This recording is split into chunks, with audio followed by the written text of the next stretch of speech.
रुद्र संहिता प्रथम सृष्टि खंड। ऋषियों के प्रश्न के उत्तर में नारद ब्रह्मा संवाद की अवतारणा करते हुए सूत जी का उन्हें नारद मोह का प्रसंग सुनाना। काम विजय के गर्व से युक्त हुए नारद का शिव ब्रह्मा तथा विष्णु के पास जाकर अपने तप का प्रभाव बताना। अध्याय पहला। दूसरा, जो विश्व की उत्पत्ति, स्थिति और लय आदि के एकमात्र कारण है, गौरी गिरी राजकुमारी उमा के पति हैं, तत्वज्ञ हैं, जिनकी कीर्ति का कहीं अंत नहीं है, जो माया के आश्रय होकर भी उससे अत्यंत दूर है तथा जिनका स्वरूप अचिंत्य है, उन विमल बौद्ध स्वरूप भगवान शिव को मैं प्रणाम करता। मैं स्वभाव से ही उन अनादि शांत स्वरूप एकमात्र पुरुषोत्तम शिव की वंदना करता हूँ, जो अपनी माया से इस संपूर्ण विश्व की सृष्टि करके आकाश की भांति इसके भीतर और बाहर भी स्थित हैं।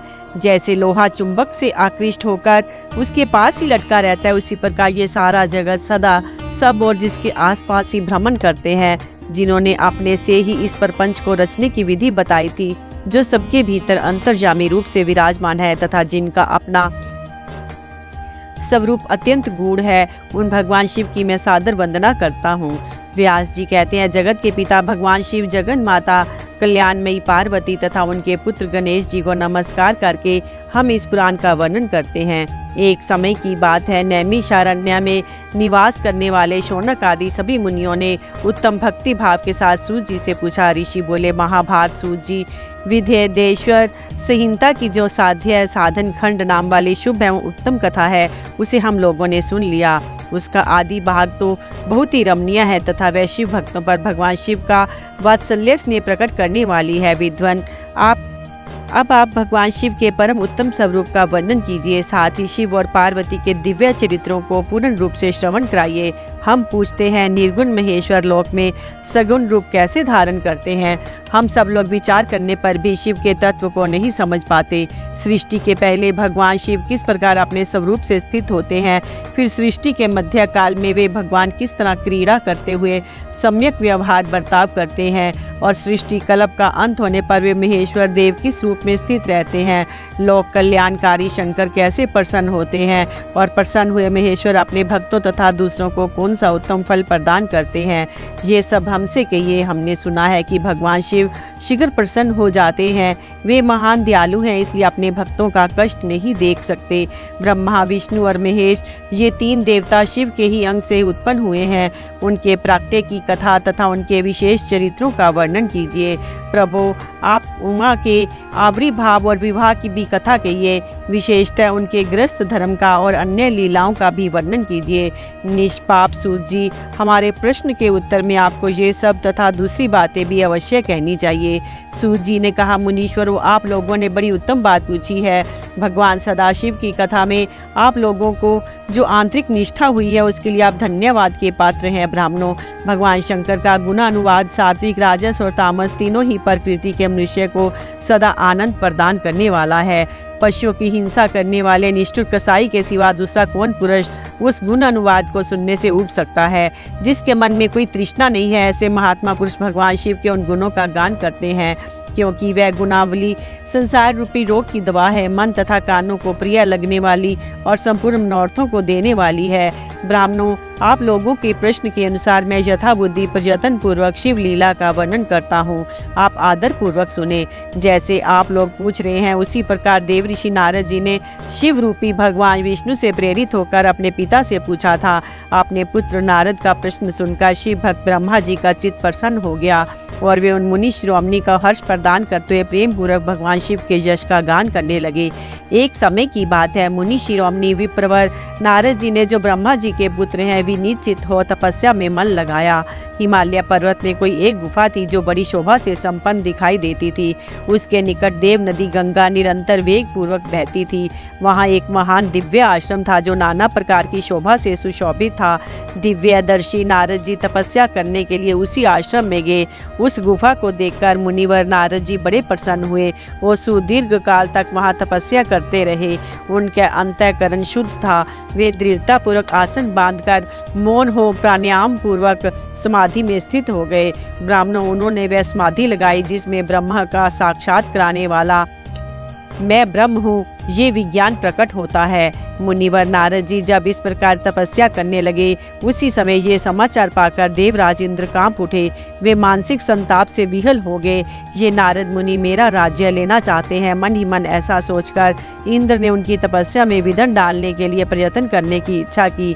उस समय देवराज ने अपने मन से कामदेव का स्मरण किया। स्मरण करते ही कामदेव आ गए। महेंद्र ने उन्हें नारद जी की तपस्या में विघ्न डालने का आदेश दिया। ये आज्ञा पाकर कामदेव बसंत को साथ ले बड़े गर्व से उस स्थान पर गए और अपना उपाय करने लगे। उन्होंने वहाँ शीघ्र ही अपनी सारी कलाएं रच डाली। बसंत ने भी मदमत होकर अपना प्रभाव अनेक प्रकार से प्रकट किया। मुनिवरों, कामदेव और बसंत के अथक प्रयत्न करने पर भी नारद मुनि के चित्त में विकार नहीं उत्पन्न हुआ। महादेव जी के अनुग्रह से उन दोनों का गर्व चूर्ण हो गया। शौनक आदि महर्षियों, ऐसा होने में जो कारण था उसे आदर पूर्वक सुनो।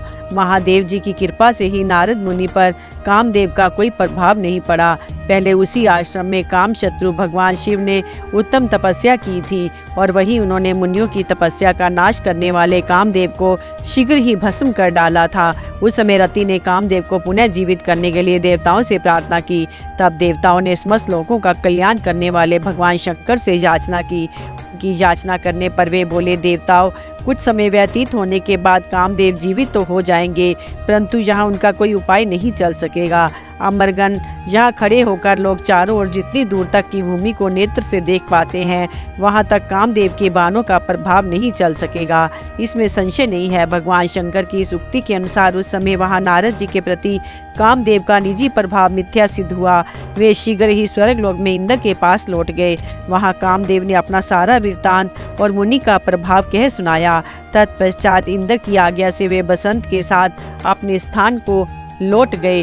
उस समय देवराज इंद्र को बड़ा विस्मय हुआ। उन्होंने नारद की भूरी भूरी प्रशंसा की, परंतु शिव की माया से मोहित होने के कारण वे उस पूर्व वृत्तांत को स्मरण न कर सके। वास्तव में इस संसार के भीतर सभी प्राणियों के लिए शंभु की माया को जानना अत्यंत कठिन है। जिसने भगवान शिव के चरणों में अपने आप को समर्पित कर दिया है, उस भक्त को छोड़कर शेष सारा जगत उनकी माया से मोहित हो जाता है। नारद जी भी भगवान शंकर की कृपा से वहाँ चिरकाल तक तपस्या में लगे रहे। जब उन्होंने अपनी तपस्या को पूर्ण हुई समझा, तब वे मुनि उससे विरत हो गए। कामदेव पर मेरी विजय हुई ऐसा मानकर उन मुनीश्वर के मन में व्यर्थ ही गर्व हो गया। भगवान शिव की माया से मोहित होने के कारण उन्हें यथार्थ बात का ज्ञान नहीं रहा। वे ये नहीं समझ सके कि कामदेव के पराजित होने में भगवान शंकर का प्रभाव ही कारण है। उस माया से अत्यंत मोहित हो मुनि शिरोमणि नारद अपना काम विजय संबंधी वृत्तांत बताने के लिए तुरंत ही कैलाश पर्वत पर गए। उस समय वे विजय के मत से उन्मत्त हो रहे थे। वहाँ रुद्रदेव को नमस्कार करके गर्व से भरे हुए मुनि ने अपने आप को महात्मा मानकर तथा अपने ही प्रभाव से कामदेव पर अपनी विजय हुई समझकर उनसे सारा वृत्तांत कह सुनाया।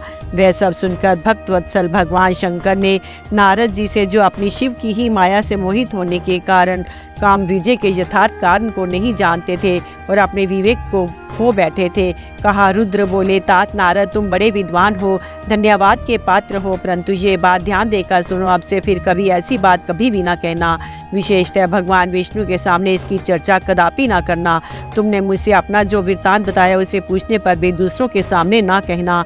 ये सिद्धि संबंधी वृत्तांत सर्वथा गुप्त रखने योग्य है। इसे कभी किसी पर प्रकट नहीं करना चाहिए।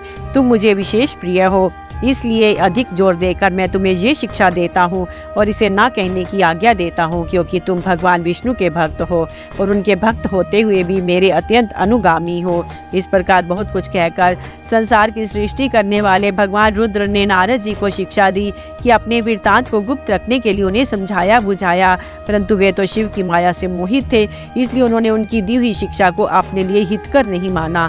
तदंतर मुनि शिरोमणि नारद ब्रह्मलोक में गए। वहाँ ब्रह्मा जी को नमस्कार करके उन्होंने कहा, पिताजी, मैंने अपने तपोबल से कामदेव को जीत लिया है। उनकी वह बात सुनकर ब्रह्मा जी ने भगवान शिव के चरणार बिंदों को चिंतन किया और सारा कारण जानकर अपने पुत्र को ये सब कहने से मना किया, परंतु नारद जी शिव की माया से मोहित थे।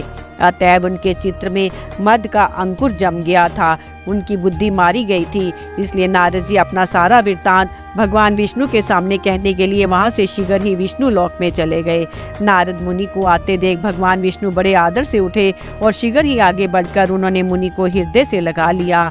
मुनि के आगमन का क्या हेतु है इसका उन्हें पहले से ही पता था। नारद जी को अपने आसन पर बिठाकर भगवान शिव के चरणार बिंदों को चिंतन करके श्री हरि ने उनसे पूछा। भगवान विष्णु बोले, तात कहाँ से आते हो? यहाँ किस लिए तुम्हारा आगमन हुआ? मुनि श्रेष्ठ, तुम धन्य हो, तुम्हारे शुभ आगमन से मैं पवित्र हो गया। भगवान विष्णु का ये वचन सुनकर गर्व से भरे हुए नारद मुनि ने मद से मोहित होकर अपना सारा वृत्तांत बड़े अभिमान के साथ कह सुनाया। नारद मुनि का वे अहंकार युक्त वचन सुनकर मन ही मन भगवान विष्णु ने उनकी काम विजय के यथार्थ कारण को पूर्ण रूप से जान लिया। तत्पश्चात श्री विष्णु बोले, मुनि श्रेष्ठ, तुम धन्य हो, तपस्या के तो भंडार ही हो। तुम्हारा हृदय भी बड़ा उदार है मुने। जिसके भीतर भक्ति, ज्ञान और वैराग्य नहीं होते उसी के मन में समस्त दुखों को देने वाले काम, मोह आदि विकार शीघ्र उत्पन्न होते हैं। तुम तो नैष्ठिक ब्रह्मचारी हो और सदा ज्ञान वैराग्य से युक्त रहते हो, फिर तुमने काम विकार कैसे आ सकता है? तुम तो जन्म से ही निर्विकार तथा शुद्ध बुद्धि वाले हो। श्री हरि की कही हुई ऐसी बहुत सी बातें सुनकर मुनि शिरोमणि नारद जोर जोर से हंसने लगे और मन ही मन भगवान को प्रणाम करके इस प्रकार बोले। नारद जी ने कहा, स्वामिन, जब मुझ पर आपकी कृपा है तब बेचारा कामदेव अपना क्या प्रभाव दिखा सकता है? ऐसा कहकर भगवान के चरणों में आते मस्तक झुकाकर इच्छा अनुसार विचरने वाले नारद मुनि वहां से चले गए। अध्याय 3। माया निर्मित नगर में शील निधि की कन्या पर मोहित हुए नारद जी का भगवान विष्णु से उनका रूप मांगना, भगवान का अपने रूप के साथ उन्हें वानर का सा मुंह देना, कन्या का भगवान को वरण करना और कुपित हुए नारद का शिव गणों को शाप देना। सूत जी कहते हैं, महर्षियों, जब नारद मुनि इच्छा अनुसार वहां से चले गए तब भगवान शिव की इच्छा से माया विशारद श्री हरि ने तत्काल अपनी माया प्रकट की। उन्होंने मुनि के मार्ग में एक विशाल नगर की रचना की जिसका विस्तार 100 योजन था। वे अद्भुत नगर बड़ा ही मनोहर था। भगवान ने उसे अपने बैकुंठ लोक से भी बढ़कर अधिक रमणीय बनाया था। नाना प्रकार की वस्तुएं उस नगर की शोभा बढ़ाती थी। वहाँ स्त्रियों और पुरुषों के लिए बहुत से विहार स्थल थे। वह श्रेष्ठ नगर चारों वर्णों के लोगों से भरा था। वहाँ शील निधि नामक ऐश्वर्यशाली राजा राज्य करते थे। वे अपनी पुत्री का स्वयंवर करने के लिए उद्यत थे, अतः उन्होंने महान उत्सव का आयोजन किया था। उनकी कन्या का वरण करने के लिए उत्सुक हो चारों दिशाओं में बहुत से राजकुमार पधारे थे जो नाना प्रकार की वेशभूषा तथा सुंदर शोभा से प्रकाशित हो रहे थे। उन राजकुमारों से वह नगर भरा पूरा दिखाई देता था। ऐसे सुंदर राजनगर को देख नारद जी मोहित हो गए। वे राजा शील निधि के द्वार पर गए। मुनि शिरोमणि नारद को आया देख महाराज शील निधि ने श्रेष्ठ रतन में सिंहासन पर बिठाकर उनका पूजन किया। तत्पश्चात अपनी सुंदरी कन्या का, जिसका नाम श्रीमती था, बुलाया और उससे नारद जी के चरणों में प्रणाम करवाया। उस कन्या को देखकर नारद मुनि चकित हो गए और बोले, राजन, ये देव कन्या के समान सुंदरी महाभागा कन्या कौन है? उनकी ये बात सुनकर राजा ने हाथ जोड़कर कहा, मुने, ये मेरी पुत्री है, इसका नाम श्रीमती है। अब इसके विवाह का समय आ गया है। ये अपने लिए सुंदर वर चुनने के लिए नियमित स्वयंवर में जाने वाली है। इसमें सब प्रकार के शुभ लक्षण लक्षित होते हैं। महर्षि, आप इसका भाग्य बताइए। राजा के इस प्रकार पूछने पर काम से विहल हुए मुनि श्रेष्ठ नारद उस कन्या को प्राप्त करने की इच्छा मन में राजा को संबोधित करके इस प्रकार बोले, भूपाल, आपकी ये पुत्री समस्त शुभ लक्षणों से संपन्न है, परम सौभाग्यवती है। अपने महान भाग्य के कारण ये धन्य है और साक्षात लक्ष्मी की भांति समस्त गुणों की आगार है। इसका भावी पति निश्चय ही भगवान शंकर के समान वैभवशाली, सर्वेश्वर, किसी से पराजित न होने वाला वीर, काम विजयी तथा संपूर्ण देवताओं में श्रेष्ठ होगा। ऐसा कहकर राजा से विदा ले इच्छा अनुसार विचरने वाले नारद मुनि वहां से चल दिए। वे काम के वशीभूत हो गए थे। शिव की माया ने उन्हें विशेष मोह में डाल दिया था। वे मुनि मन ही मन सोचने लगे कि मैं इस राजकुमारी को कैसे प्राप्त करूं। स्वयंवर में आए हुए नरेशों में सबको छोड़कर ये एकमात्र मेरा ही वर्ण करे, ये कैसे संभव हो सकता है? समस्त नारियों को सौंदर्य सर्वथा प्रिय होता है। सौंदर्य को देखकर ही वह प्रसन्नता पूर्वक मेरे अधीन हो सकते हैं, इसमें संशय नहीं है। ऐसा विचार कर काम से विहल हुए मुनिवर नारद भगवान विष्णु का रूप ग्रहण करने के लिए तत्काल उनके लोक में जा पहुंचे। वहां भगवान विष्णु को प्रणाम करके वे इस प्रकार बोले, भगवान, मैं एकांत में आपसे अपना सारा वृत्तांत कहूँगा। तब बहुत अच्छा कहकर लक्ष्मीपति श्री हरि नारद जी के साथ एकांत में जा बैठे और बोले, मुनि, अब आप अपनी बात कहिए। तब नारद जी ने कहा, भगवान, आपके भक्त जो राजा शील निधि हैं वे सदा धर्म पालन में तत्पर रहते हैं। उनकी एक विशाल लोचना कन्या है जो बहुत ही सुंदरी है, उसका नाम श्रीमती है। वह विश्व मोहिनी के रूप में विख्यात है और तीनों लोकों में सबसे अधिक सुंदरी है। प्रभु, आज मैं शीघ्र ही उस कन्या से विवाह करना चाहता हूँ। राजा शील निधि ने अपनी पुत्री की इच्छा से स्वयंवर रचाया है, इसलिए चारों दिशाओं से वहाँ सहस्त्रों राजकुमार पधारे हैं।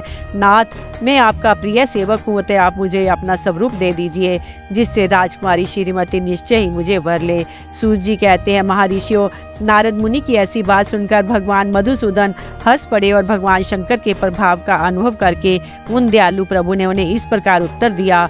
भगवान विष्णु बोले, मुने, तुम अपने अभीष्ट स्थान को जाओ, मैं उसी तरह तुम्हारा हित साधन करूँगा। जैसे श्रेष्ठ वैद्य अत्यंत पीड़ित रोगी का करता है, क्योंकि तुम मुझे विशेष प्रिय हो। ऐसा कहकर भगवान विष्णु ने नारद मुनि को मुक्त वानर को दे दिया और शेष अंगों में अपने जैसा स्वरूप देकर वे वहां से अंतर ध्यान हो गए। भगवान की पूर्वोक्त बात सुनकर उनका मनोहर रूप प्राप्त हो गया समझकर नारद मुनि को बड़ा हर्ष हुआ। वे अपने को कृत्य मानने लगे। भगवान ने क्या प्रयत्न किया है इसको वे समझ ना सके। तदंतर मुनि श्रेष्ठ नारद शीघ्र ही उस स्थान पर जा पहुंचे जहां राजा शील निधि ने राजकुमारों से भरी हुई स्वयंवर सभा का आयोजन किया था। विप्रवरों, राजपुत्रों से घिरी हुई वह दिव्य स्वयंवर सभा दूसरी इंद्र सभा के समान अत्यंत शोभा पा रही थी। नारद जी उस राजसभा में जा बैठे और वहां बैठकर प्रसन्न मन से बार बार यही सोचने लगे कि मैं भगवान विष्णु के समान रूप धारण किए हुए हूँ, अतः वह राजकुमारी अवश्य मेरा ही वरण करेगी, दूसरे का नहीं। मुनि श्रेष्ठ नारद जी को ये ज्ञात नहीं था कि मेरा मुंह कितना कुरूप है। उस सभा में बैठे हुए सब मनुष्यों ने मुनि को उनके पूर्व रूप में ही देखा। राजकुमार आदि कोई भी उनके रूप परिवर्तन के रहस्य को ना जान सके।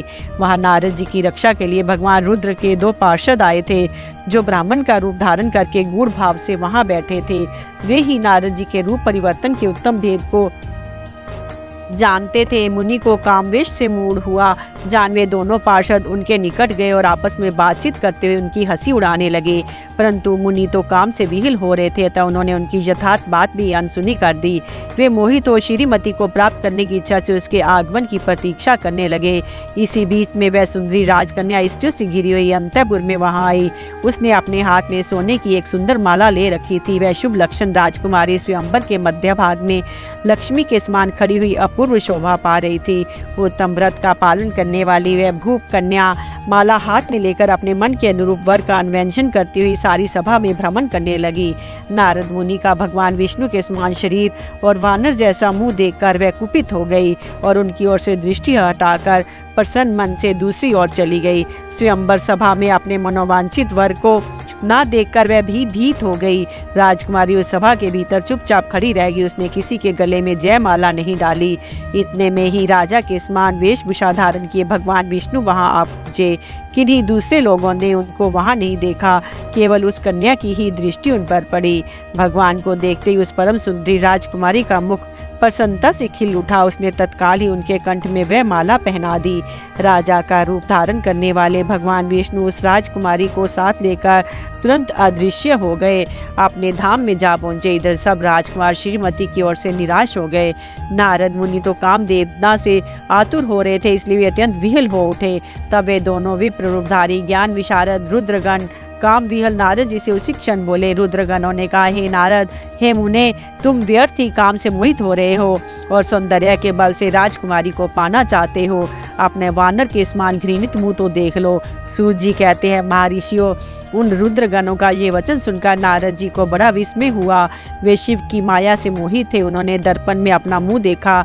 वानर के समान अपना मुंह देख वे तुरंत ही क्रोध से जल उठे और माया से मोहित होने के कारण उन दोनों शिवगणों को वहां शाप देते हुए बोले, अरे, तुम दोनों ने मुझ ब्राह्मण का उपहास किया है, अतः तुम ब्राह्मण के वीर्य से उत्पन्न राक्षस हो जाओ। ब्राह्मण की संतान होने पर भी तुम्हारे आकार राक्षस के समान ही होंगे।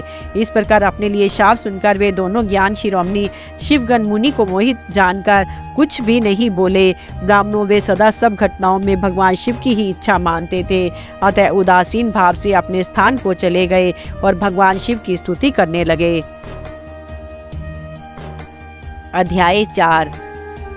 नारद जी का भगवान विष्णु को क्रोधपूर्वक फटकारना और शाप देना। फिर माया के दूर हो जाने पर पश्चाताप पूर्वक भगवान के चरणों में गिरना और शुद्धि का उपाय पूछना तथा भगवान विष्णु का उन्हें समझा बुझाकर शिव का महात्म जानने के लिए ब्रह्मा जी के पास जाने का आदेश और शिव के भजन का उपदेश देना।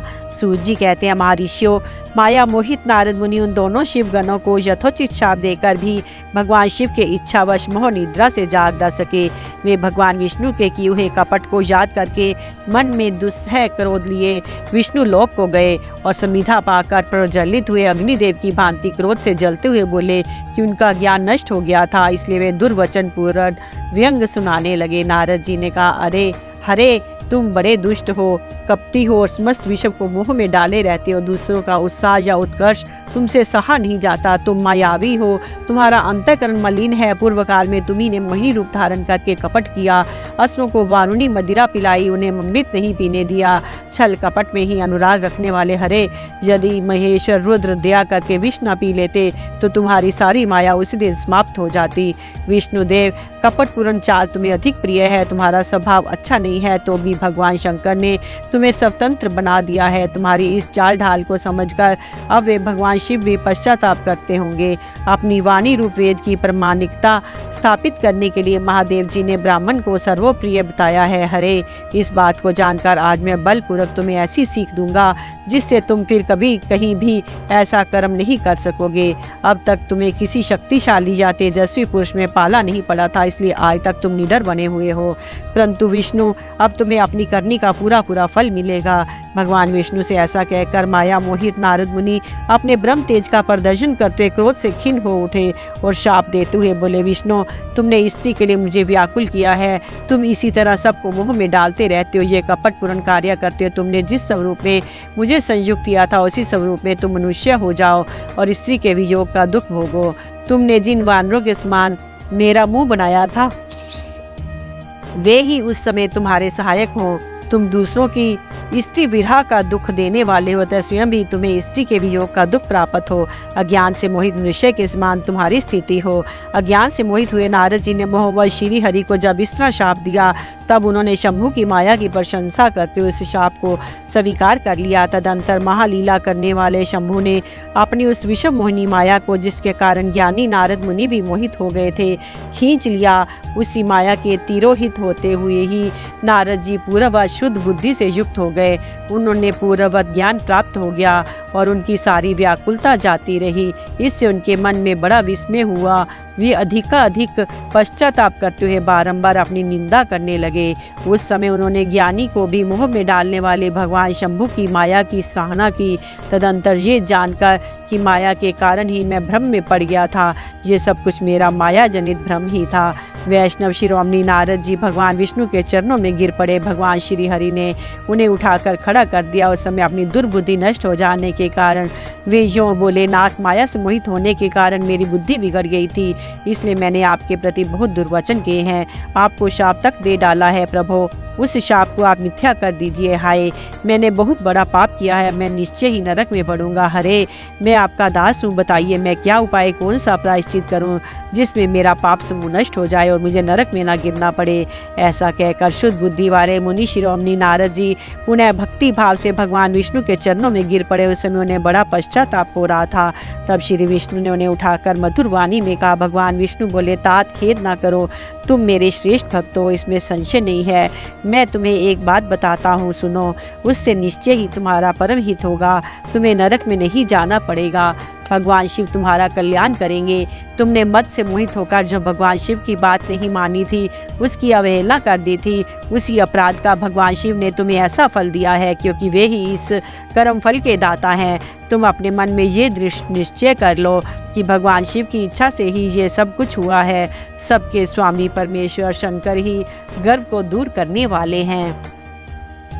वे ही पार ब्रह्म परमात्मा हैं, उन्हीं का सच्चिदानंद स्वरूप से बोध होता है। वे निर्गुण और निर्विकार हैं, सत्व, रज और तम इन तीन गुणों से परे हैं।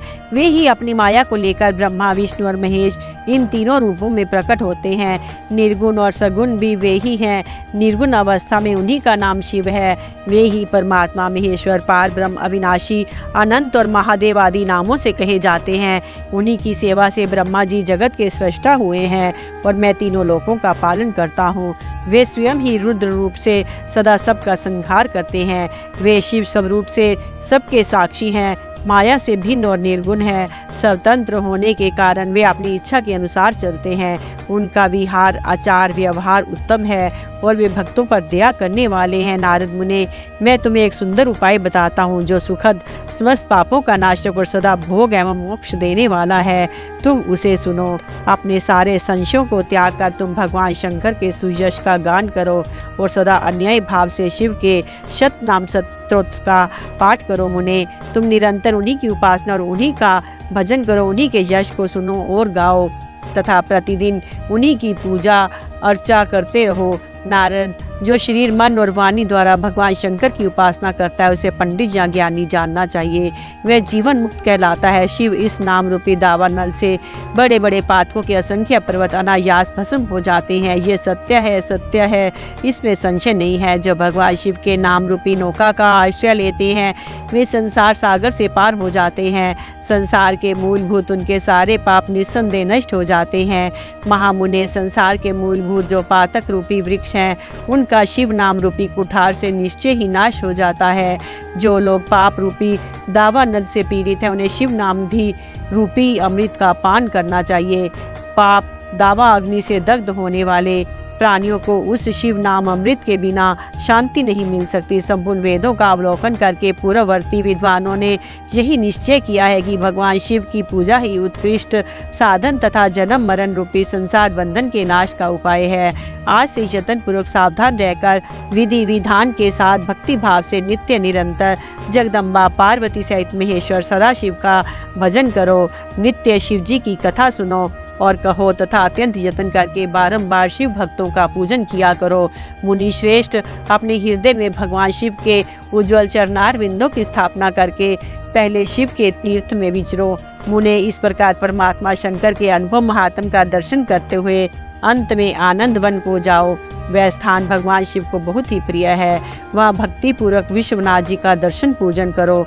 विशेषतः उनकी स्तुति वंदना करके तुम निर्विकल्प हो जाओगे। नारद जी के इसके बाद तुम्हें मेरी आज्ञा से भक्ति पूर्वक अपने मनोरथ की सिद्धि के लिए निश्चय ही ब्रह्मलोक में जाना चाहिए।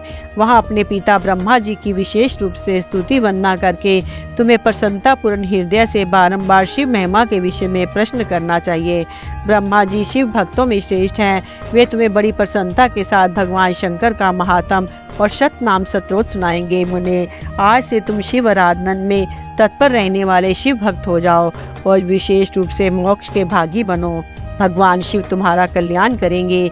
इस प्रकार प्रसन्नचित्त हुए भगवान विष्णु नारद मुनि को प्रेम पूर्वक उपदेश देकर श्री शिव का स्मरण वंदन और स्तवन करके वहां से अंतर ध्यान हो गए। अध्याय 5। नारद जी का शिव तीर्थों में भ्रमण, शिव गणों को शाप उद्धार की बात बताना तथा ब्रह्मलोक में जाकर ब्रह्मा जी से शिव तत्व के विषय में प्रश्न करना। सूत जी कहते हैं, महर्षियों, भगवान श्री हरि के अंतर ध्यान हो जाने पर मुनि श्रेष्ठ नारद शिवलिंगों को भक्तिपूर्वक दर्शन करते हुए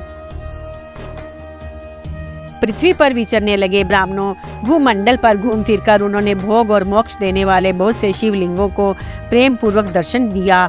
दिव्यदर्शी नारद जी भूतल के तीर्थों में विचर रहे हैं और इस समय उनका चित्त शुद्ध है। ये जानकर वे दोनों शिवगण उनके पास गए। वे उनके दिए हुए शाप से उद्धार की इच्छा रखकर वहां गए थे। उन्होंने आदर पूर्वक मुनि के दोनों पैर पकड़ लिए और मस्तक झुकाकर भली भांति प्रणाम करके शीघ्र ही इस प्रकार कहा। शिवगण बोले, ब्राह्मण, हम दोनों शिव के गण हैं। मुने, हमने ही आपका अपराध किया है। राजकुमारी श्रीमती के स्वयंवर में आपका चित्त माया से मोहित हो रहा था। उस समय परमेश्वर की प्रेरणा से आपने हमें दोनों को शाप दे दिया। वहाँ कुछ समय जानकर हमने चुप रह जाना ही अपनी जीवन रक्षा का उपाय समझा। इसमें किसी का दोष नहीं है। हमें अपने कर्म का ही फल प्राप्त हुआ है। प्रभु, अब आप प्रसन्न हुई और हम दोनों पर अनुग्रह कीजिए। नारद जी ने कहा, आप दोनों महादेव जी के गण हैं और सत्पुरुषों के लिए परम सम्मान्य हैं। अतः मेरे मोह रहित एवं सुखदायक यथार्थ वचन को सुनिए। पहले निश्चय ही मेरी बुद्धि भ्रष्ट हो गई थी, बिगड़ गई थी और मैं सर्वथा मोह के वशीभूत हो गया था। इसलिए आप दोनों को मैंने शाप दे दिया। शिवगणों, मैंने जो कुछ कहा है वह वैसा ही होगा, तथापि मेरी बात सुनिए। मैं आपके लिए शापोद्धार की बात बता रहा हूँ। आप लोग आज मेरे अपराध को क्षमा कर दें। मुनिवर, विश्ववा के वीर्य से जन्म ग्रहण करके आप संपूर्ण दिशाओं में प्रसिद्ध कुंभकर्ण और रावण राक्षस राज का पद प्राप्त करेंगे और बलवान वैभव से युक्त तथा परम प्रतापी होंगे। इतने समस्त ब्रह्मांड के राजा होकर शिव भक्त एवं जितेंद्रिय होंगे और शिव के ही दूसरे स्वरूप श्री विष्णु के हाथों मृत्यु पाकर फिर अपने पद पर प्रतिष्ठित हो जाएंगे। सूत जी कहते हैं, महर्षियों, महात्मा नारद मुनि की ये बात सुनकर वे दोनों शिवगण प्रसन्न हो सानंद अपने स्थान को लौट गए। श्री नारद जी भी अत्यंत आनंदित हो और न्याय भाव से भगवान शिव का ध्यान तथा शिव तीर्थों का दर्शन करते हुए बारंबार भूमंडल में विचरने लगे। अंत में वे सबके ऊपर विराजमान शिव प्रिया काशीपुरी में गए, जो शिव स्वरूपनी एवं शिव को सुख देने वाली है। काशीपुरी का दर्शन करके नारद जी कृतार्थ हो गए। उन्होंने भगवान काशीनाथ का दर्शन किया और परम प्रेम एवं परमानंद से युक्त हो उनकी पूजा की। काशी का सानंद सेवन करके वे मुनि श्रेष्ठ कृतार्था का अनुभव करने लगे और प्रेम से विहिल हो उसका नमन वर्णन तथा स्मरण करते हुए ब्रह्मलोक को गए। निरंतर शिव का स्मरण करने से उनकी बुद्धि शुद्ध हो गई। वहां पहुंचकर शिव तत्व का विशेष रूप से ज्ञान प्राप्त करने की इच्छा से नारद जी ने ब्रह्मा जी को भक्तिपूर्वक नमस्कार किया और नाना प्रकार के स्तोत्रों द्वारा उनकी स्तुति करके उनसे शिव तत्व के विषय में पूछा। उस समय नारद जी का हृदय भगवान शंकर के प्रति भक्ति भावना से परिपूर्ण था।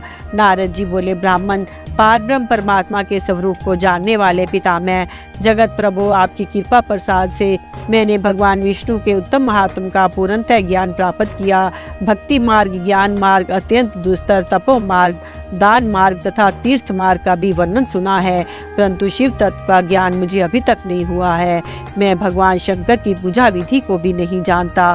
अतः प्रभु, आप क्रमशः इन विषयों को तथा भगवान शिव के विविध चरित्रों को तथा उनके संपूर्ण स्वरूप तत्व, प्राकट्य, विवाहग्रस्त धर्म सब मुझे बताइए। निष्पाप पितामह, ये सब बातें तथा और भी जो आवश्यक बातें उन सबको आप वर्णन करना चाहिए। प्रजानाथ, शिव और शिवा के आविर्भाव एवं विवाह का प्रसंग विशेष रूप से कहिए तथा कार्तिकेय के जन्म की कथा भी मुझे सुनाइए।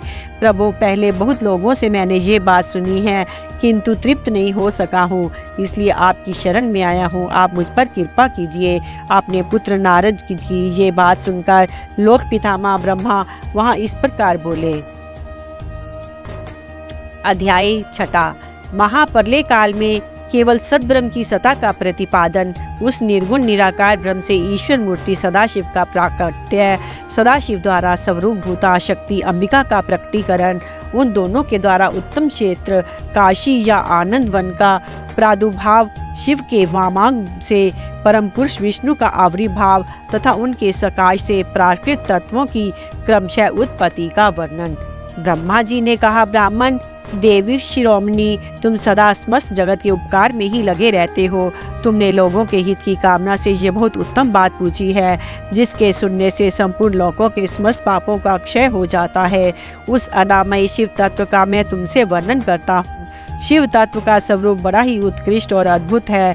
जिस समय समस्त चराचर जगत नष्ट हो गया था, सर्वत्र केवल अंधकार ही अंधकार था।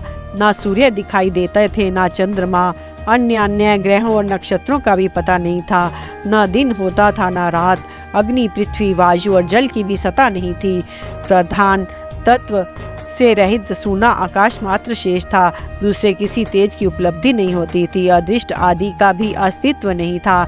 शब्द और स्पर्श भी सत छोड़ चुके थे। गंध और रूप की भी अभिव्यक्ति नहीं होती थी। रस का भी अभाव हो गया था। दिशाओं का भी भान नहीं होता था। इस प्रकार सब और निरंतर सूची भेद घोर अंधकार फैला हुआ था।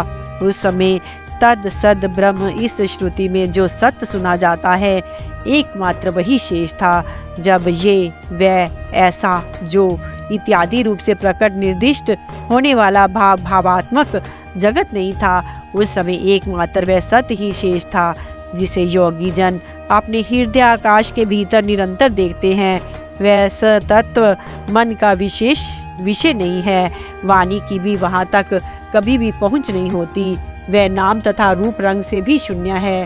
वह ना स्थूल है, ना कृश, ना हर्स्व है, ना दृग तथा ना लघु है, ना गुरु। उसमें ना कभी वृद्धि होती है, ना ह्रास। श्रुति भी उसके विषय में चकित भाव से है, इतना ही कहती है, अर्थात उसकी सत्ता मात्र का ही निरूपण कर पाती है। उसका कोई विशेष विवरण देने में असमर्थ हो जाता है। वह सत्य ज्ञान स्वरूप अनंत परमानंद में परम ज्योति स्वरूप अपरमय आधार रहित निर्विकार निराकार निर्गुण योगी गम्य सर्वव्यापी सबका एकमात्र कारण निर्विकल्प निरार्भय माया शून्य उपद्रव रहित अद्वितीय अनादि अनंत संकोच विकास से शून्य तथा चिन्मय है। जिस पारब्रह्म के विषय में ज्ञान और अज्ञान से पूर्ण उक्तियों द्वारा इस प्रकार ऊपर बताए अनुसार विकल्प किए जाते हैं, उसने कुछ काल के बाद सृष्टि का समय आने पर द्वितीय की इच्छा प्रकट की। उसके भीतर एक से अनेक होने का संकल्प उदित हुआ।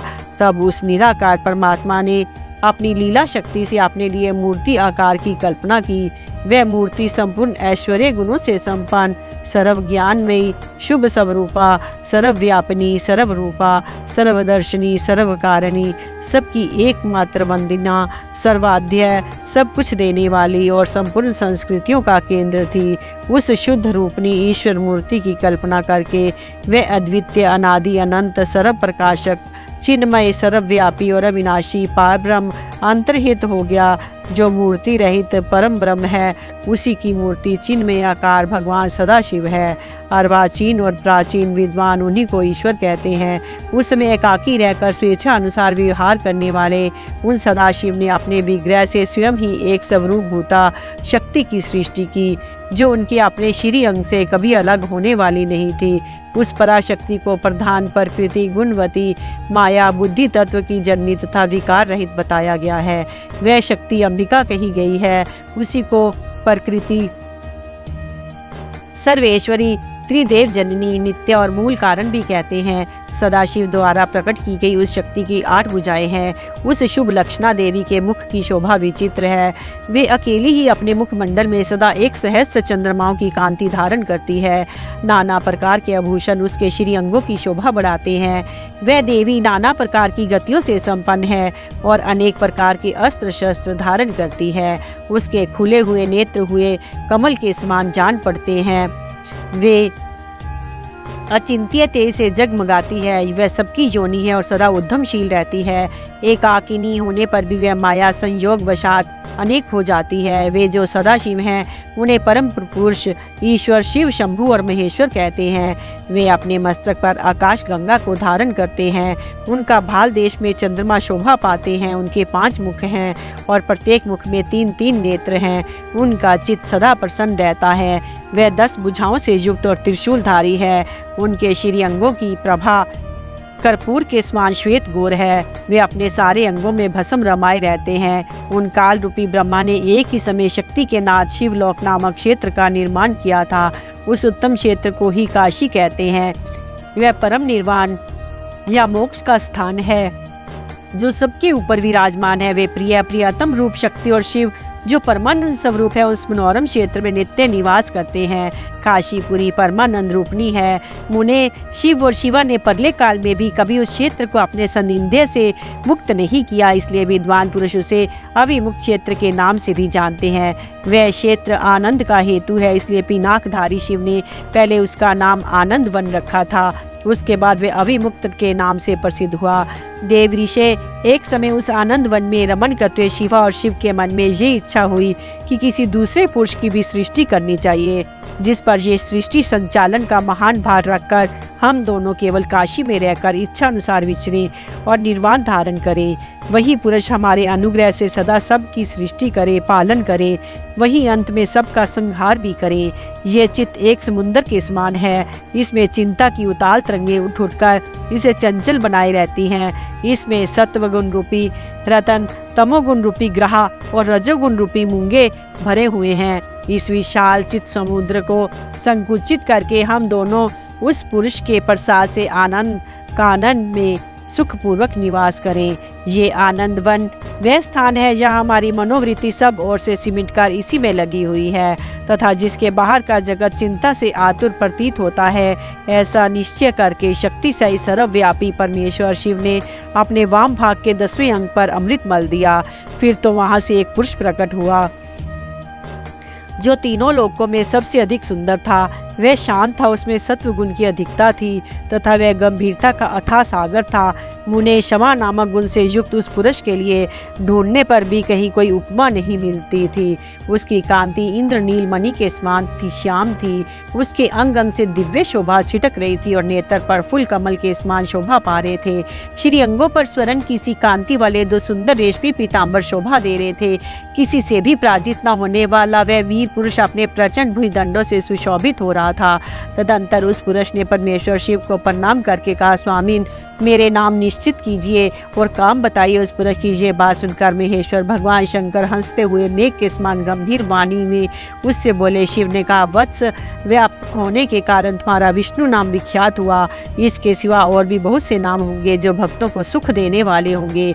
तुम सुस्थिर उत्तम तप करो क्योंकि वही समस्त कार्यों का साधन है। ऐसा कहकर भगवान शिव ने श्वास मार्ग से श्री विष्णु को वेदों का ज्ञान प्रदान किया।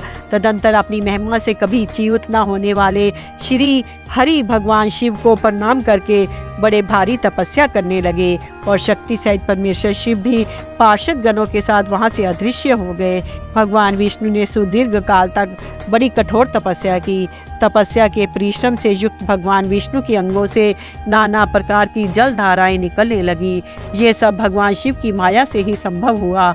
महामुने उस जल से सारा सोना आकाश व्याप्त हो गया।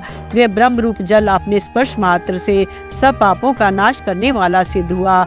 उस समय थके हुए परम पुरुष विष्णु ने स्वयं उस जल में शयन किया। वे दीर्घ काल तक बड़ी प्रसन्नता के साथ उसमें रहे। नार अर्थात जल में शयन करने के कारण ही उनका नारायण ये श्रुति सम्मत नाम प्रसिद्ध हुआ। इस समय उन परम पुरुष नारायण के सिवा दूसरी कोई प्राकृत वस्तु नहीं थी। इसके बाद वे ही उन महात्मा नारायण देव से यथा समय सभी तत्व प्रकट हुए। महामते विद्वान, मैं उन तत्वों की उत्पत्ति का प्रकार बता रहा हूँ, सुनो। प्रकृति से महतत्व प्रकट हुआ और महतत्व से तीनों गुण। इन गुणों के भेद से ही त्रिविध अहंकार की उत्पत्ति हुई। अहंकार से 5 तन मात्राएं हुई। उन तन मात्राओं से 5 भूत प्रकट हुए। उसी समय ज्ञान इंद्रियों और कर्म इंद्रियों का भी प्रादुर्भाव हुआ। मुनि श्रेष्ठ, इस प्रकार मैंने तुम्हें तत्वों की संख्या बताई है। इनमें से पुरुष को छोड़कर शेष सारे तत्व प्रकृति से प्रकट हुए हैं, इसलिए सब के सब जड़ हैं। तत्वों की संख्या 24 है। उस समय एकाकार हुए 24 तत्वों को ग्रहण करके वे परम पुरुष नारायण भगवान शिव की इच्छा से ब्रह्म रूप जल में सो गए। अध्याय 7। भगवान विष्णु की नाभि से कमल का प्रादुर्भाव। शिव इच्छावश ब्रह्मा जी का उससे प्रकट होना, कमल नाल के उद्गम का पता लगाने में असमर्थ ब्रह्मा का तप करना, श्री हरि का उन्हें दर्शन देना, विवादग्रस्त ब्रह्मा विष्णु के बीच में अग्निस्तंभ का प्रकट होना तथा उसकी ओर छोर का पता न पाकर उन दोनों का उसे प्रणाम करना। ब्रह्मा जी कहते हैं, देव ऋषि, जब नारायण देव जल में शयन करने लगे उस समय उनकी नाभि से भगवान शंकर के इच्छावश ऐसा एक उत्तम कमल प्रकट हुआ जो बहुत बड़ा था। उसमें असंख्य नाल दंड थे। उसकी कांति कनेर के फूल के समान पीले रंग की थी तथा उसकी लंबाई और ऊंचाई भी अनंत योजन थी। वह कमल करोड़ों सूर्यों के समान प्रकाशित हो रहा था। सुंदर होने के साथ ही संपूर्ण तत्वों से युक्त था और अत्यंत अद्भुत, परम रमणीय, दर्शन के योग्य तथा सबसे उत्तम था। तत्पश्चात कल्याणकारी परमेश्वर सांब सदाशिव ने पूर्ववत प्रयत्न करके मुझे अपने दाहिने अंग से उत्पन्न किया। मुने उन महेश्वर ने मुझे तुरंत ही अपनी माया से मोहित करके नारायण देव के नाभि कमल में डाल दिया और लीला पूर्वक मुझे वहां से प्रकट किया।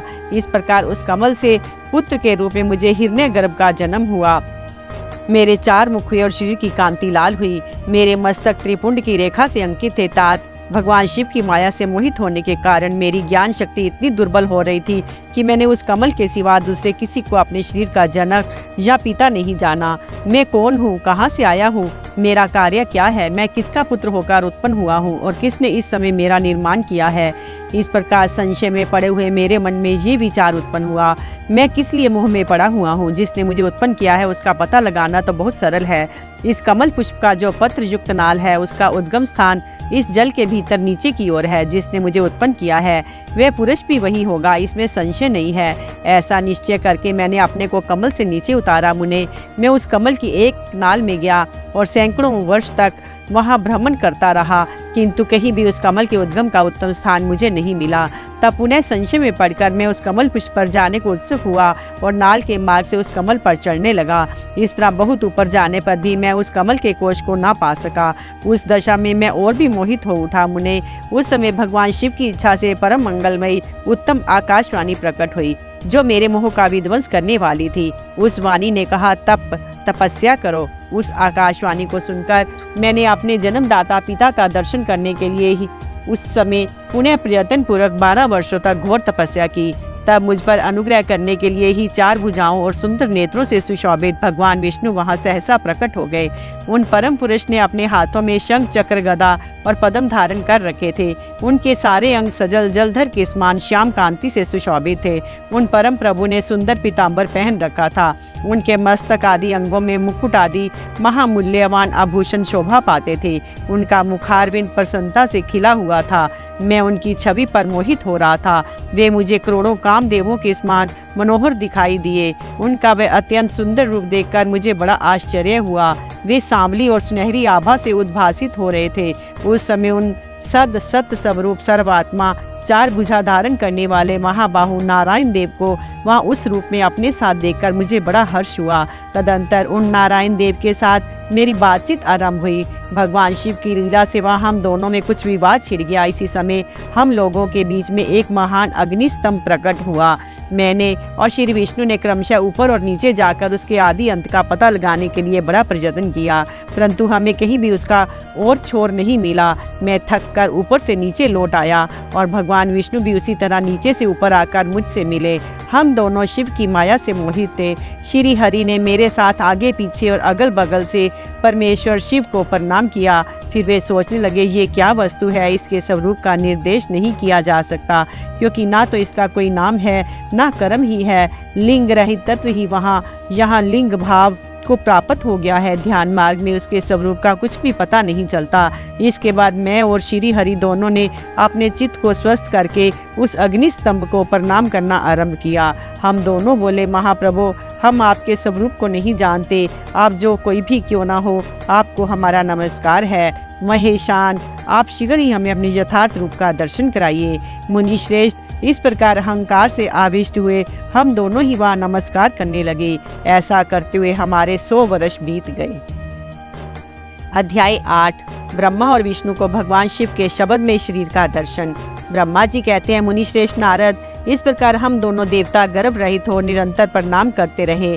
हम दोनों के मन में एक ही अभिलाषा थी कि इस ज्योतिर्लिंग के रूप में प्रकट हुए परमेश्वर प्रत्यक्ष दर्शन दे। भगवान शंकर दीनों के प्रतिपालक, अहंकारियों का गर्भ चूर्ण करने वाले तथा सबके अविनाशी प्रभु हैं। वे हम दोनों पर दयालु हो गए। उस समय वहाँ उन सुर श्रेष्ठ से ओम ओम ऐसा शब्द रूप नाद प्रकट हुआ जो स्पष्ट रूप से सुनाई देता था। वह नाद प्लुत स्वर में अभिव्यक्त हुआ था और जोर से प्रकट होने वाले उस शब्द के विषय में ये क्या है, ऐसा सोचते हुए समस्त देवताओं के आराध्य भगवान विष्णु मेरे साथ संतुष्ट चित्त से खड़े रहे। वे सर्वथा वैर भाव से रहित थे। उन्होंने लिंग के दक्षिण भाग में सनातन आदि वर्ण आकार का दर्शन किया, उत्तर भाग में उकार का, मध्य भाग में मकार का और अंत में ओम इस नाद का साक्षात दर्शन एवं अनुभव किया।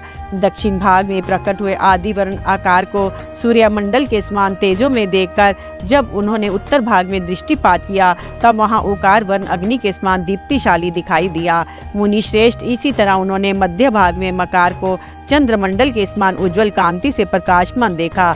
तदंतर जब उसके ऊपर दृष्टि डाली, तब शुद्ध स्फटिक मणि के समान निर्मल प्रभा से युक्त, तुर्यातीत, अमल, निष्कल, निरुपद्रव, निर्द्वंद, अद्वितीय, शून्य में ब्रह्म और अभ्यंतर के भेद से रहित, ब्रह्मांतर भेद से युक्त, जगत के भीतर और बाहर स्वयं ही स्थित, आदि मध्य और अंत से रहित, आनंद के आदि कारण तथा सबके परम आश्रय, सत्य, आनंद एवं अमृत स्वरूप ब्रह्म का साक्षात्कार किया। उस समय श्री हरि ये सोचने लगे कि ये अग्नि स्तंभ यहाँ कहाँ से प्रकट हुआ है। हम दोनों फिर इसकी परीक्षा करें। मैं इस अनुपम अनल स्तंभ के नीचे जाऊंगा। ऐसा विचार करते श्री हरि ने वेद और शब्द दोनों के आवेश से युक्त विश्वात्मा शिव का चिंतन किया। तब वहाँ एक ऋषि प्रकट हुए जो ऋषि समूह के परम सार रूप माने जाते हैं। उन्हीं ऋषि के द्वारा परमेश्वर श्री विष्णु ने जाना कि इस शब्द ब्रह्ममय शरीर वाले परम लिंग के रूप में साक्षात पार ब्रह्म स्वरूप महादेव जी ही यहाँ प्रकट हुए हैं।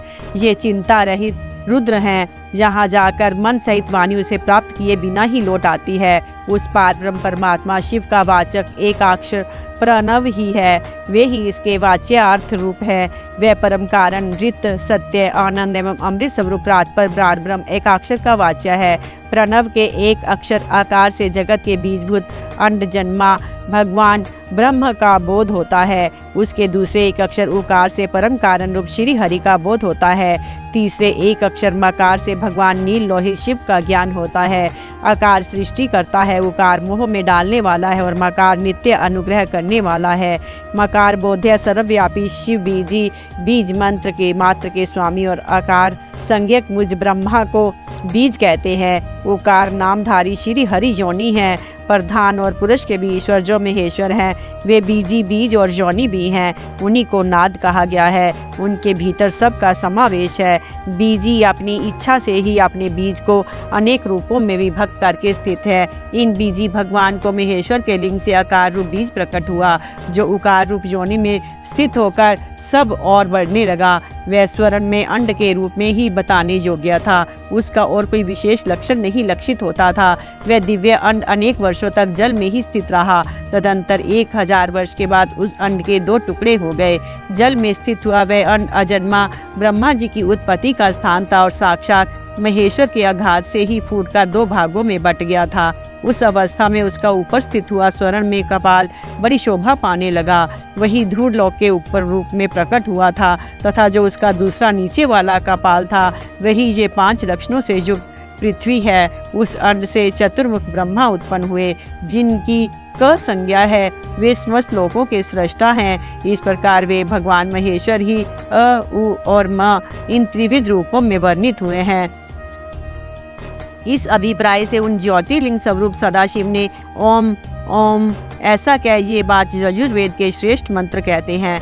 यजुर्वेद के श्रेष्ठ मंत्रों का ये कथन सुनकर ऋचाओं और साम मंत्रों ने भी हमसे आदर पूर्वक कहा, हे हरे, हे ब्राह्मण, ये बात ऐसी ही है। इस तरह देवेश्वर शिव को जानकर श्री हरि ने शक्ति संभूत मंत्रों द्वारा उत्तम एवं महान अभ्युदय से शोभित होने वाले उन महेश्वर देव का स्तवन किया।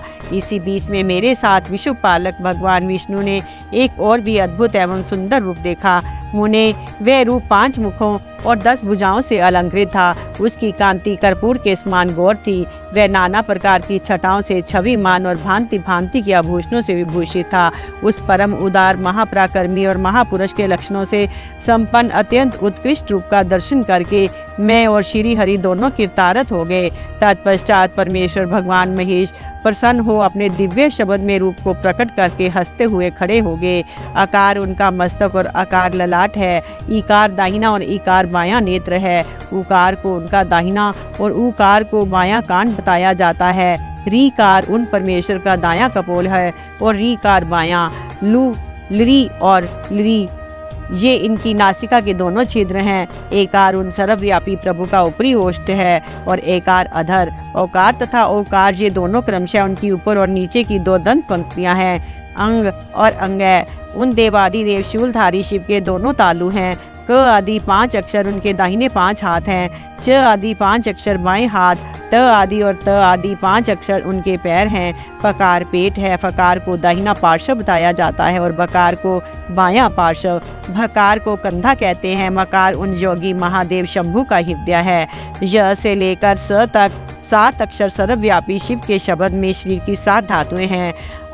हकार उनकी नाभि है और कशार को मूत्रेंद्रिय कहा गया है। इस प्रकार निर्गुण एवं गुण स्वरूप परमात्मा के शब्द में रूप को भगवती उमा के साथ देखकर मैं और श्री हरि दोनों कृतार्थ हो गए। इस तरह शब्द ब्रह्म में श्रीधारी महेश्वर शिव का दर्शन पाकर मेरे साथ श्री हरि ने उन्हें प्रणाम किया और पुनः ऊपर की ओर देखा। उस समय उन्हें 5 कलाओं से युक्त ओंकार जनित मंत्र का साक्षात्कार हुआ। तत्पश्चात महादेव जी का ओम तत्वमसि ये महावाक्य दृष्टिगोचर हुआ, जो परम उत्तम मंत्र रूप है तथा शुद्ध स्फटिक के समान निर्मल है। फिर संपूर्ण धर्म और अर्थ का साधक तथा बुद्धि स्वरूप गायत्री नामक दूसरा महान मंत्र लक्षित हुआ, जिसमें 24 अक्षर हैं तथा जो चारों पुरुषार्थ रूपी फल देने वाला है। तत्पश्चात मृत्युंजय मंत्र, फिर पंचाक्षर मंत्र तथा दक्षिणामूर्ति संज्ञक चिंतामणि मंत्र का साक्षात्कार हुआ। इस प्रकार 5 मंत्रों की उपलब्धि करके भगवान श्री हरि उनका जप करने लगे। तदंतर ऋक, यजु और साम ये जिनके रूप हैं, जो ईशों के भी मुक्त मणि ईशान हैं, जो पुरातन पुरुष हैं, जिनका हृदय घोर अर्थात सौम्य है, जो हृदय को प्रिय लगने वाले सर्वगुरी सदाशिव है, जिनके चरण वाम परम सुंदर हैं, जो महान देवता और महान सर्पराज को आभूषण के रूप में धारण करते हैं, जिनके सभी और पैर और सभी और नेत्र हैं, जो मुझ ब्रह्मा के भी अधिपति कल्याणकारी तथा सृष्टि पालन एवं संहार करने वाले हैं, उन वरदायक सांब शिव का मेरे साथ भगवान विष्णु ने प्रिय वचनों द्वारा संतुष्टि से स्तवन किया। अध्याय 9। उमा सहित भगवान शिव का प्राकट्य, उनके द्वारा अपने स्वरूप का विवेचन तथा ब्रह्मा आदि तीनों देवताओं की एकता का प्रतिपादन। ब्रह्मा जी कहते हैं, नारद, भगवान विष्णु के द्वारा की हुई अपनी स्तुति सुनकर करुणानिधि महेश्वर बड़े प्रसन्न हुए और उमा देवी के साथ सहसा वहां प्रकट हो गए। उस समय उनके 5 मुख और प्रत्येक मुख में 3-3 नेत्र शोभा पाते थे। भाल देश में चंद्रमा का मुकुट सुशोभित था। सिर पर जटा धारण किए गौर वरण विशाल नेत्र शिव ने अपने संपूर्ण अंगों से विभूति लगा रखी थी। उनकी 10 भुजाएं थी, कंठ में नील चिन्ह था, उनके शीरी अंग समस्त आभूषणों से विभूषित थे। उन सर्वांग सुंदर शिव के मस्तक भस्म में त्रिपुंड से अंकित थे। ऐसे विशेषणों से युक्त परमेश्वर महादेव जी को भगवती उमा के साथ उपस्थित देख मैंने और भगवान विष्णु ने पुण्य प्रिय वचनों द्वारा उनकी स्तुति की। तब पापहारी करुणा कर भगवान महेश्वर ने प्रसन्नचित होकर उन श्री विष्णुदेव को श्वास रूप से वेद का उपदेश दिया। मुने उनके बाद शिव ने परमात्मा श्री हरि को गुरी ज्ञान प्रदान किया। फिर उन परमात्मा ने कृपा करके मुझे भी वह ज्ञान दिया। वेद का ज्ञान प्राप्त करके कृतार्थ हुए भगवान विष्णु ने मेरे साथ हाथ जोड़ परमेश्वर को नमस्कार करके पुनः उससे पूजन की विधि बताने तथा सदुपदेश देने के लिए प्रार्थना की। ब्रह्मा जी कहते हैं, मुने श्री हरि की ये बात सुनकर अत्यंत प्रसन्न हुए। कृपा निधान भगवान शिव ने प्रीतिपूर्वक ये बात कही। श्री शिव बोले, सुरश्रेष्ठ गण, मैं तुम दोनों की भक्ति से निश्चय ही बहुत प्रसन्न हूँ। तुम लोग मुझे महादेव की ओर देखो। इस समय तुम्हें मेरा स्वरूप जैसा दिखाई देता है वैसा ही रूप का प्रयत्न पूर्वक पूजन चिंतन करना चाहिए। तुम दोनों महाबली हो और मेरी स्वरूप भूता प्रकृति से प्रकट हुए हो। मुझ सर्वेश्वर के दाएं बाएं अंगों से तुम्हारा आविर्भाव हुआ है। ये लोग पितामह ब्रह्मा मेरे दाहिने पार्श्व से उत्पन्न हुए हैं और तुम विष्णु मुझ परमात्मा के वाम पार्श्व से प्रकट हुए हो। मैं तुम दोनों पर भली भांति प्रसन्न हूँ और तुम्हें मनोवांछित वर देता हूँ। मेरी आज्ञा से तुम दोनों की मुझ में सुदृढ़ भक्ति हो। ब्राह्मण, तुम मेरी आज्ञा का पालन करते हुए जगत की सृष्टि करो। वत्स विष्णु, तुम इस चराचर जगत का पालन करते रहो। हम दोनों में ऐसा कहकर भगवान शंकर ने हमें पूजा की उत्तम विधि प्रदान की, जिसके अनुसार पूजित होने पर वे पूजक को अनेक प्रकार के फल देते हैं। शंभु की उपयुक्त बात सुनकर मेरे सही श्री हरि ने महेश्वर को हाथ जोड़कर प्रणाम करके कहा। भगवान विष्णु बोले, प्रभो, यदि हमारे प्रति आपके हृदय में प्रीति उत्पन्न हुई है, यदि आप हमें वर देना आवश्यक समझते हैं, तो हम यही वर मांगते हैं कि आप में हम दोनों की सदा अन्यायी एवं अविचल भक्ति बनी रहे। ब्रह्मा जी कहते हैं, मुने श्री हरि की ये बात सुनकर भगवान हर ने पुनः मस्तक झुकाकर प्रणाम करके हाथ जोड़े खड़े हुए उन नारायण देव से स्वयं कहा। श्री महेश्वर बोले, मैं सृष्टि पालन और संहार का करता हूँ, सगुण और निर्गुण हूँ तथा सच्चिदानंद स्वरूप निर्विकार पारब्रह्म परमात्मा हूँ। विष्णु सृष्टि रक्षा और परले रूप गुणों अथवा कार्यों के भेद से ही मैं ब्रह्मा विष्णु रुद्र नाम धारण करके 3 स्वरूपों में विभक्त हुआ हूँ। हरे, वास्तव में मैं सदा निष्कल हूँ। विष्णु, तुमने और ब्रह्मा ने मेरे अवतार के निमित्त जो स्तुति की है, तुम्हारी उस प्रार्थना को मैं अवश्य सच्ची करूँगा, क्योंकि मैं भक्त वत्सल हूँ। ब्राह्मण, मेरा ही ऐसा परम उत्कृष्ट रूप तुम्हारे शरीर से इस लोक में प्रकट होगा, जो नाम से रुद्र कहलाएगा। मेरे अंश से प्रकट हुए रुद्र की सामर्थ्य मुझसे कम नहीं होगी। जो मैं हूँ वही ये रुद्र है। पूजा की विधि विधान की दृष्टि से भी मुझ में और उसमें कोई अंतर नहीं है। जैसे ज्योति का जल आदि के साथ संपर्क होने पर भी उसमें स्पर्श दोष नहीं लगता, उसी प्रकार मुझ निर्गुण परमात्मा को भी किसी के संयोग से बंधन नहीं प्राप्त होता। ये मेरा शिव रूप है। जब रुद्र प्रकट होंगे तब वे भी शिव के तुल्य होंगे। महामुने, उनमें और शिव में प्रायपन का भेद नहीं करना चाहिए। वास्तव में एक ही रूप सब जगत में व्यवहार निर्वाह के लिए दो रूपों में विभक्त हो गया है। अतः शिव और रुद्र में कभी भेद बुद्धि नहीं करनी चाहिए। वास्तव में सारा दृश्य ही मेरे विचार से शिव रूप है। मैं, तुम, ब्रह्मा तथा जो ये रुद्र प्रकट होंगे वे सब के सब एक रूप हैं। इनमें भेद नहीं है। भेद मानने पर अवश्य ही बंधन होगा, तथापि मेरा शिव स्वरूप ही सनातन है। यही सदा सब रूपों का मूलभूत कहा गया है। ये सत्य, ज्ञान एवं अनंत ब्रह्म है। ऐसा जानकर सदा मन से मेरे यथार्थ स्वरूप का दर्शन करना चाहिए। ब्राह्मण सुनो, मैं तुम्हें एक गोपनीय बात बता रहा हूँ। मैं स्वयं ब्रह्मा जी की भुक्ति से प्रकट होऊंगा। गुणों से मेरा ये प्राकट्य कहा गया है। जैसा कि लोगों ने मुझे कहा है कि हर तामस प्रकृति के वास्तव में उस रूप में अहंकार का वर्णन हुआ है। उस अहंकार को केवल तामस ही नहीं, वैकारिक भी समझना चाहिए। ये तामस और सात्विक आदि भेद केवल नाम मात्र का है, वस्तुतः नहीं है। वास्तव में हर को तामस नहीं कहा जा सकता। ब्राह्मण, इस कारण से तुम्हें ऐसा करना चाहिए। तुम तो इस सृष्टि के निर्माता बनो और श्री हरि इसका पालन करें, तथा मेरे अंश से प्रकट होने वाला जो रुद्र है वे इसका परलय करने वाले होंगे। ये जो उमा नाम से विख्यात परमेश्वरी प्रकृति देवी है, इन्हीं की शक्तिभूता वाग देवी ब्रह्मा जी का सेवन करेगी। फिर उन प्रकृति देवी से वहाँ जो दूसरी शक्ति प्रकट होगी वे लक्ष्मी रूप से भगवान विष्णु का आश्रय लेगी। तदंतर पुनः काली नाम से जो तीसरी शक्ति प्रकट होगी वे निश्चय ही मेरे अंशभूत रुद्रदेव को प्राप्त होगी। वे कार्य की सिद्धि के लिए वहाँ ज्योति रूप से प्रकट होगी। इस प्रकार मैंने देवी की शुंभ स्वरूपा पराशक्तियों का परिचय दिया। उनका कार्य क्रमशः सृष्टि पालन और संहार का संपादन ही है। सुर श्रेष्ठ जे सबकी सब मेरी प्रिया प्रकृति देवी की अंशभूता है। हरे, तुम लक्ष्मी का सहारा लेकर कार्य करो। ब्राह्मण, तुम्हें प्रकृति की अंशभूता वाग देवी को पाकर मेरी आज्ञा के अनुसार मन से सृष्टि कार्य का संचालन करना चाहिए। और मैं अपनी प्रिय की अंशभूता प्रात पर काली का आश्रय ले रुद्र रूप से प्रलय संबंधी उत्तम कार्य करूंगा। तुम सब लोग अवश्य ही संपूर्ण आश्रमों तथा उनसे भिन्न अन्यान्य विविध कार्यों द्वारा चारों वर्णों से भरे हुए लोक की सृष्टि एवं रक्षा आदि करके सुख पाओगे। हरे, तुम ज्ञान विज्ञान से संपन्न तथा संपूर्ण लोकों के हितैषी हो। अतः अब मेरी आज्ञा पाकर जगत में सब लोगों के लिए मुक्तिदाता बनो।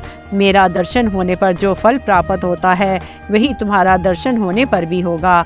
मेरी ये बात सत्य है, इसमें संशय के लिए स्थान नहीं है। मेरे हृदय में विष्णु है और विष्णु के हृदय में मैं हूँ। जो इन दोनों से अंतर नहीं समझता वही मुझे विशेष प्रिय है। श्री हरि मेरे बाएं अंग से प्रकट हुए हैं, ब्रह्मा का दाहिने अंग से प्राकट्य हुआ है और महाप्रलयकारी विश्व आत्मा रुद्र मेरे हृदय से प्रादुर्भूत होंगे। विष्णु मैं ही सृष्टि पालन और संहार करने वाले रज आदि त्रिविध गुणों द्वारा ब्रह्मा विष्णु रुद्र नाम से प्रसिद्ध ही हो तीन रूपों से पृथक पृथक प्रकट होता हूँ। साक्षात शिव गुणों से भिन्न है। वे प्रकृति और पुरुष से भी परे है। अद्वितीय, नित्य, अनंत, पूर्ण एवं निरंजन पार ब्रह्म परमात्मा है। तीनों लोकों का पालन करने वाले श्री हरि भीतर तमोगुण और बाहर सत्व गुण धारण करते हैं। त्रिलोकी का संहार करने वाले रुद्रदेव भीतर सत्व गुण और बाहर तमोगुण धारण करते हैं तथा त्रिभुवन की सृष्टि करने वाले ब्रह्मा जी बाहर और भीतर से भी रजोगुणी हैं। इस प्रकार ब्रह्मा, विष्णु तथा रुद्र इन तीन देवताओं में गुण हैं, परंतु शिव गुणातीत माने गए हैं। विष्णु, तुम मेरी आज्ञा से इन सृष्टिकर्ता पितामह का प्रसन्नतापूर्वक पालन करो। ऐसा करने से तीनों लोकों में पूजनीय होवोगे। अध्याय 10। श्री हरि की सृष्टि की रक्षा का भार एवं भोग मोक्ष दान का अधिकार दे भगवान शिव का अंतर ध्यान होना। परमेश्वर शिव बोले उत्तम व्रत का पालन करने वाले हरे विष्णु, अब तुम मेरी दूसरी आज्ञा सुनो। उसका पालन करने से तुम सदा समस्त लोकों में माननीय और पूजनीय बने रहोगे। ब्रह्मा जी के द्वारा रचे गए लोक में जब कोई दुख या संकट उत्पन्न हो तब तुम उन संपूर्ण दुखों का नाश करने के लिए सदा तत्पर रहना। तुम्हारे संपूर्ण दुस्सह कार्यों में मैं तुम्हारी सहायता करूंगा। तुम्हारे जो दुर्जय और अत्यंत उत्कट शत्रु होंगे उन सबको मैं मार गिराऊंगा। हरे, तुम नाना प्रकार के अवतार धारण करके लोक में अपनी उत्तम कीर्ति का विस्तार करो और सबके उद्धार के लिए तत्पर रहो। तुम रुद्र के ध्येय हो और रुद्र तुम्हारे ध्येय हैं।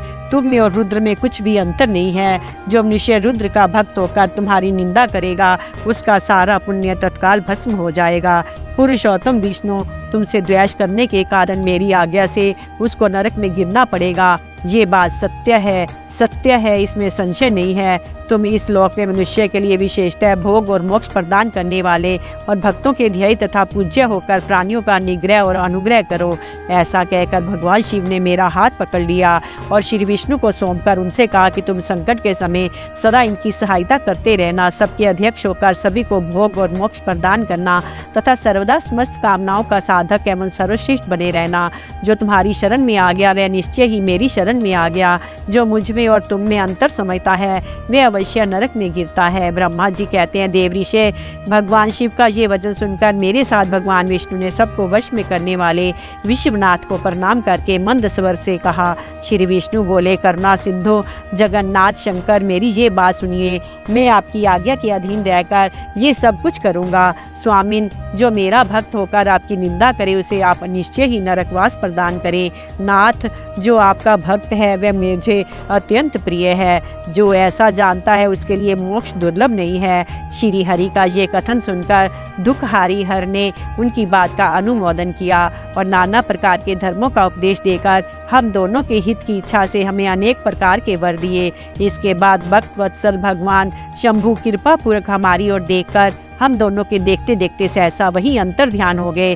तभी से इस लोक में लिंग पूजा का विधान चालू हुआ है। लिंग में प्रतिष्ठित भगवान शिव भोग और मोक्ष देने वाले हैं। शिवलिंग की जो वेदी या अर्घा है वह महादेवी का स्वरूप है और लिंग साक्षात महेश्वर का लय का अधिष्ठान होने के कारण भगवान शिव को लिंग कहा गया है, क्योंकि उनमें निखिल जगत का लय होता है। महामुने, जो शिवलिंग के समीप कोई कार्य करता है उसे के पुण्य फल का वर्णन करने की शक्ति मुझ में नहीं है।